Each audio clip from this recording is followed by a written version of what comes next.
Bonjour à toutes et à tous, bienvenue sur le plateau de Télé Vendée. On fait un point sur les infos dans le département à la mi-journée. Cette année, les chiffres sont à la hausse concernant le nombre d'apprentis en Vendée. Néanmoins, l'inquiétude règne au niveau de la Chambre des métiers de l'artisanat. Elle constate une baisse de dotation par France Compétences qui réduit de 5% l'aide à la formation dès 2024. Des apprentis donc chez nous, mais dans le même temps, les moyens manquent. Le nombre d'apprentis augmente et France Compétences n'a pas les ressources qui augmentent au prorata du nombre d'apprentis. Donc forcément, ils envisagent de baisser la dotation par coût contrat de nos apprentis. Nous sommes auprès du gouvernement pour leur demander d'étudier les coûts contrats en fonction des métiers, puisqu'on n'a pas les mêmes objectifs et les mêmes difficultés selon les métiers. C'est une mauvaise étude que fait France Compétences sur certains métiers. Quand on parle d'un métier comme la boucherie, où il faut acheter de la viande pour apprendre à nos apprentis à travailler cette viande, on est sur des coûts d'achat de matière qui sont importants. Et on rajoute à cela les coûts d'énergie de nos établissements tels que le CFA, qui appellent beaucoup d'énergie sur les plateaux techniques. Daniel Ledin, le président, il ne met pas grand-chose en place, mais il fait confiance à son directeur et à ses équipes administratives du CFA pour réfléchir déjà à diminuer les coûts qu'on peut avoir et les charges directes qu'on peut avoir dans nos établissements. Et en particulier, moi, il y en a une auquel je pense, mais c'est contre-productif à la pédagogie, c'est d'augmenter le seuil d'apprentis face à un enseignant sur le plan technique. On peut dire qu'à la famille, ça ne coûte rien ou presque rien l'apprentissage de leurs jeunes. Ce qui ne serait pas le cas demain. Si une dotation trop importante, nous devions la subir, nous serions obligés de faire appel soit à l'entreprise, soit à la famille. Et à mon avis, ça ne favorisera pas la rentrée en apprentissage. Fin de la très haute saison estivale en Vendée et l'heure est de faire l'heure est aux premières constatations. Après une très belle saison 2022, cette année, le bilan est plus nuancé. Qu'en est-il précisément des cas d'hôtels en plein air cette année?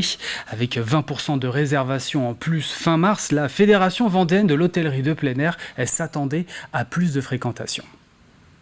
On se disait que le cru 2023 allait être exceptionnel, mais malheureusement, le bilan fait état d'une fréquentation mitigée, surtout au mois de juillet. Alors on peut mettre ça sur le dos d'une météo qui a été peu clémente cette année, évidemment d'une situation inflationniste très dommageable. On a vu quand même beaucoup de clients qui soit ne sont pas partis ou alors ont minimisé les dépenses, raccourci les séjours. Donc on peut se dire que le tourisme vendéen a tiré son épingle du jeu, mais un petit peu d'amertume pour cette saison qui s'annonçait exceptionnelle. Avoir une bonne alimentation, c'est essentiel dans la journée type d'un enfant. Dans ce cadre, Sarah El Haïry, secrétaire d'État auprès du ministre de la Transition écologique, était à Saint-Jean-de-Mont. Elle s'est rendue au centre périscolaire de l'école de la plage. Au programme, rencontre avec les agents scolaires engagés en faveur d'une alimentation en circuit court, et ce, en provenance de l'agriculture biologique. L'objectif qui est dans les engagements de la loi, c'est 50% de produits qui sont locaux, dont 20% bio. Aujourd'hui, ici à l'école de la plage, on dépasse très largement, mais parce que l'opportunité s'y prête. La Vendée est un territoire qui permet d'avoir de la production très multiple. Alors ça coûte plus cher, c'est vrai. C'est un vrai coût qui est supporté en partie par la collectivité, puisque c'est un choix municipal, pour garder un tarif accessible pour les familles, qui est de 2,70 €. Et l'enjeu, c'est des produits de qualité, puisque ça permet aussi à des agriculteurs qui sont en transition d'avoir des débouchés locaux et donc durables. La communauté Emmaüs à Essart-en-Bocage organise une opération destinée à donner un coup de pouce en période de rentrée scolaire, l'occasion de compléter la liste des fournitures, d'enrichir sa garde-robe ou encore de parfaire sa décoration d'intérieur. Cette vente spéciale court jusqu'au 30 octobre. Tous peuvent profiter de moins 50%. Seule condition pour profiter de cette ristourne, pouvoir présenter une carte étudiante ou une attestation qui le prouve. Les jeunes sont les adultes de demain. Ils s'inscrivent également dans l'économie éco-circulaire, donc responsable.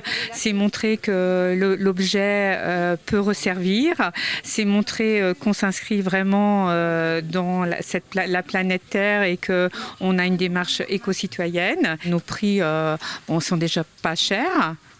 Mais là, on fait un effort, donc c'est une action de plus en faveur de nos jeunes.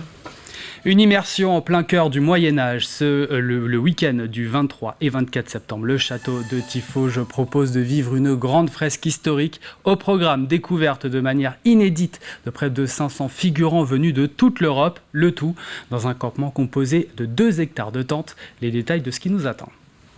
Au-delà de ces préparations et de ces 500, presque 600 reconstitueurs venant de toute l'Europe avec leurs armures, leurs animaux, leurs armes, etc., on essaye de faire vivre aux visiteurs qui viennent à Tiffauges le 23 et 24 septembre prochain une immersion avec bien sûr les campements. On découvre les campements parce que les gens ils vont dormir sur place. Et puis les artisans, 40 artisans vraiment qui sont des artisans qu'on aurait pu retrouver dans une foire au Moyen-Âge.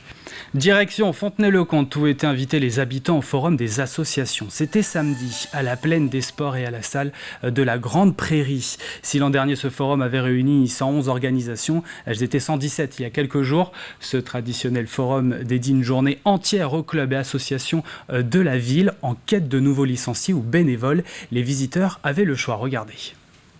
Pour les enfants surtout, chercher les nouvelles activités, notamment pour mon fils, pour le foot, faire l'avantage de pouvoir faire des petits essais et puis de prendre contact avec toutes les associations du secteur. On a plusieurs idées, donc on va voir dans les stands ce qu'on peut nous proposer et puis ce qui peut compléter nos emplois du temps le soir notamment. Au disque golf, on a quelques contacts, effectivement, des gens qui s'intéressent à la discipline. On a trouvé depuis notre arrivée, je dirais 5-6 bénévoles et une trentaine de nouveaux adhérents qui vont venir essayer la semaine prochaine. Et terminons avec ces images dans le cadre du forum des associations et de la fête du sport. 2 temps forts ont jalonné cette journée. 4 bénévoles ont été médaillés pour leur engagement associatif.